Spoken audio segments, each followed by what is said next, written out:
ఆరోగ్య రంగం గత ప్రభుత్వ పాలనలో ఆరోగ్య రంగం పూర్తిగా నిర్లక్ష్యానికి గురైన విషయాన్ని మనం చూసాం అధ్యక్ష. సకాలంలో చెల్లింపులను చేయకపోవడంతో మందుల కొరత, సౌకర్యాల కొరత, సేవల కొరతకు కారణమైంది అధ్యక్ష. వైద్య రంగంలో దాదాపు 6,400 కోట్ల రూపాయల బకాయిలను వారసత్వంగా ఇచ్చారు అధ్యక్ష. దీనిలో 1,624 కోట్ల రూపాయలను చెల్లించి తిరిగి గాడిలో పెట్టేటువంటి ప్రయత్నాలు ప్రారంభించాం. నిర్లక్ష్యానికి గురైన వైద్యారోగ్య రంగాన్ని గాడిలో పెట్టడమే కాకుండా ఈ శాఖకు సంబంధించి ప్రజారోగ్యానికి సంబంధించి మేనిఫెస్టోలో ఇచ్చిన హామీలను అమలు చేస్తున్నాం.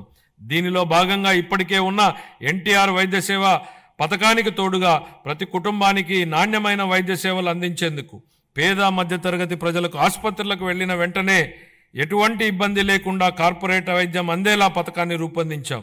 దీనిలో భాగంగా ప్రతి కుటుంబానికి 25 లక్షల రూపాయల ఆరోగ్య బీమా పథకాన్ని అందుబాటులోకి తీసుకొచ్చేందుకు మా ప్రభుత్వం ప్రణాళికలు చేపట్టింది. ఈ ఏడాదిలోనే ఈ పథకాన్ని అమల్లోకి తేనున్నాం. దీంతో పాటు ఆసుపత్రుల్లో మందుల సరఫరా, మెరుగైన వైద్య సేవలు, పారిశుద్ధ్యం వంటివి ఇప్పటికే చేపడుతున్నాం అధ్యక్ష.